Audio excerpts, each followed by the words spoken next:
God bless everybody today. It's September 3rd of 2023. This is a Middle East update. We're going to be looking at the Syrian live map and how this thing is starting to ramp up after the first of this month is incredible. But I wanted to show you this map first. This is the Kurdish view of what's going on out here. As you can see, the northern front is starting to open up quite a bit. There's actually some attacks down in through here, and Baghdad, remember, Erbil is here, and so that's Gaugamela, and so we need to watch these areas. As Daniel 8 indicates, we would see this collapsing of the Kurds from this area down to Gaugamela. Then they're going to drop down to Baghdad and then to Shush. But let's go to the Syrian live map, which I think has opened up tremendously in the last few hours, and I believe this will ramp up tremendously as we move forward here. So let's look at that map. So when we look at the Syrian live map, this is really ramped up, and this gives me more content than even the Kurdish map, because I believe, as I've been talking about, this would be the area where this is going to heat up first, and this is going to be the major breakdown and the invasion point for Turkey to come into Lebanon, okay? And so the Kurds are going to have to deal with this, and Assad's going to have to deal with this, and the Russians are going to have to deal with this. So this is extremely important. And when Turkey comes down, the Kurds or the SDF and those groups will do a countermeasure against that to try to cut them off, but that fails based on history of Alexander the Great. When that does fail, we will watch the Kurds basically collapse towards the east, towards Erbil, their regional capital, which is in Iraq. So this is all going to collapse down, and this is going to be a decisive battle that will actually kick this off, because this will be a major blow to the Kurdish different armies, and they're going to have to collapse to the east, and that will give Erdogan the opportunity to come down into Lebanon and actually down into Israel, and all the way down to Egypt by the time he's done. But let's look at what's going on out here, because this is extremely important, how fast this is moving. And it's nice that the Syrian live map has now been updated. So a couple days ago, we've had all these tribal members and different things meeting. You've had all these different groups, Hamas, Hezbollah groups are meeting in Lebanon right now. They're trying to figure out what to do with Israel. Israel's trying to figure out what to do with all these attacks that are coming from multiple different fronts, from not only Lebanon, Syria, West Bank, Gaza, and other places. We're going to see an invasion by Turkey here real soon. So watch what's going on out here, because it is ramping up. You need to understand what's happening. Pro-Assad forces have been shelling these areas for a while. I'm going to click on these buttons so you can see where these things are happening. And you'll notice that all this activity mainly is in this area in here. And this is going to be that, like I say, that Turkey's going to come down, and the Kurds are going to try to do something to cut them off, and they're going to be repelled, just based on history, okay? And this, you can go back and look at this, and the time Alexander comes down and he enters Syria against the Medes, and that fails for the Medes, and they end up collapsing towards Erbil.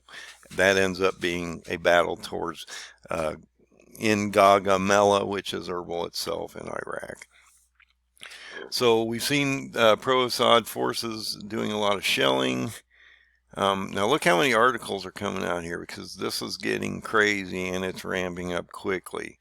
They're launching rocket and other attacks on these border areas, and realize that this is part of Turkey here, okay? This is, we're along the Turkish border here as you're moving into Syria, okay? So Turkey's being affected by this tremendously.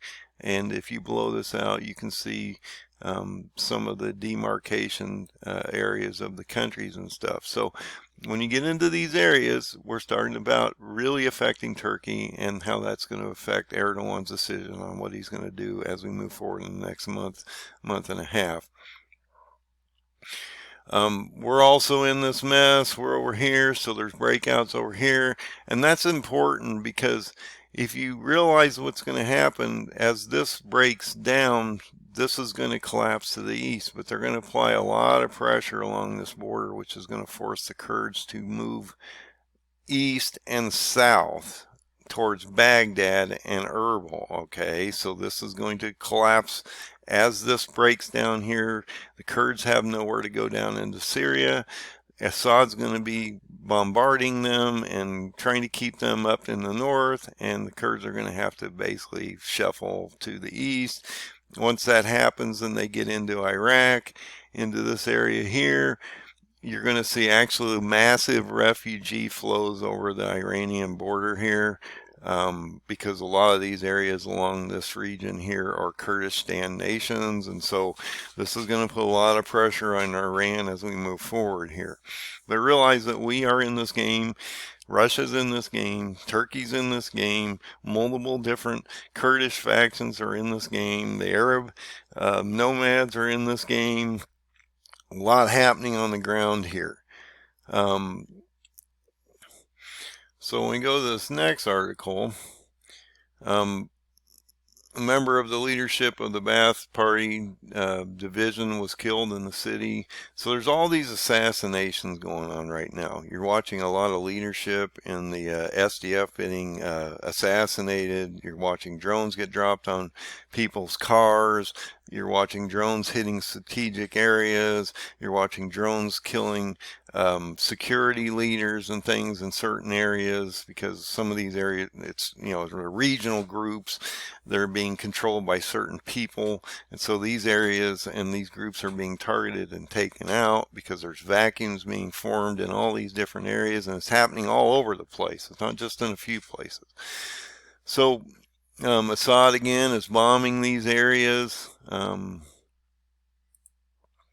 Oops, let me go back up here. Just want to show you where these areas are. And so it's extremely important that when we look at these stories, I don't know why it's not moving me up to that story here. There we go.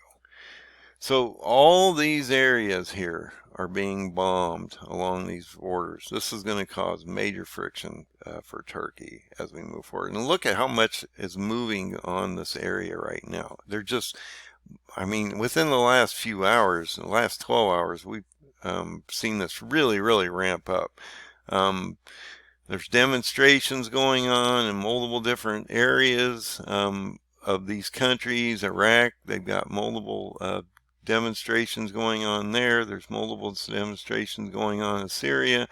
Actually in other countries also, we're having Russian warplanes launching strikes down in through here because Russia's aligned with Iran and Assad now, and so they're helping them on this front, which is not going to make Turkey very happy. And the thing is, right now they're dealing with these nomads, these Arab groups that they're like, tent groups. I don't know how to explain them. They're nomads. They don't really live anywhere. They live off the land. We're seeing bombardments of both sides of Russia and Assad, Iran side, and then also on the Turkish side. And my fear is, as they're neutralizing these Arab nomads, which I'm going to call them because I don't know what else to call them. So as they're going to be this bleed over effect. So what I mean by that is Turkey's going to be shelling, and the SDF and Assad are going to be shelling, and Russia's going to be in here, and something's going to go wrong. You just have too many players in here, and there's just too many things that could happen. So let's keep going through here. We're having more shellings, a lot of shellings down here, guys. This is getting really heated up in this area over here. Excuse me. More civilians have been killed in this area up in here. There's a base that's been destroyed down in this area here. That would be possibly an SDF because of the color. I'm not really sure. Usually when they're green and things like that, it has to do with some of these other areas or the SDF. Yellow tends to be SDF, as you can see. Excuse me. Pro-Assad forces are bombarding here. I mean, they're just all over the place here, guys. It's just incredible how this has ticked up here in the last few hours. We're also having some bombardments over in the middle of the country. Assad's forces are bombing there. Having more meetings. We get into the African nation. We're also talking about Ezekiel 38 and 39. In this one article, 5 members of the government forces were killed in this area, so it's not just centralized in that one area to the northwest. There's other areas that are being affected. Drones are being launched on certain armed organizations and being either shot down or removed. So just realize, I believe in the last 8 hours or so, this has really ramped up. Now, what's going to happen in the next month and a half, I don't know. But I just want to keep you informed of these things, show you these sites that you can go out and look at and follow in real time what's happening out here. It's amazing that you can actually follow potentially Bible prophecy in real time today as we're speaking and talking about this. This is potentially really happening in front of us. It's a scary thought, and I believe the next 4 years, as we move into the Feast of Trumpets of 27, are going to be extremely intense. But we also have to realize that there is a marvelous plan at play here, and God is in control, and that He's going to put us in a better condition once this is completed. And so we need to understand the end game here, and the goal is to try to get people's souls to our side of this equation, save their souls through letting them know about the Son of Jesus and that He came to save us, and that we're trying to give a better message, and people can see it in real time because they have a very short period of time to get ready for what is coming. And so that's the main reason I'm out here, is just to warn people, let them know what I'm seeing, and that I believe that this war with Turkey is getting ready to break out. As you can see, this is amplifying tremendously, and if you're not warning people, if you're not a good watchman and actually trying to get people to understand this, and you're just trying to save yourself, I believe that will actually cost you some of your rewards in the end, because you're not trying to get anybody else across the finish line. You're just trying to save yourself. And that may it's just selfish not to that if you know it's coming, and he wrote about this, if the watchman on the wall doesn't tell the people behind the wall that this horde is coming over the wall to kill them, then they're just as guilty as the people that came over the wall and actually did the carnage. So God bless. Find the open door. Find Jesus. He is the only way to the end of this story. God bless.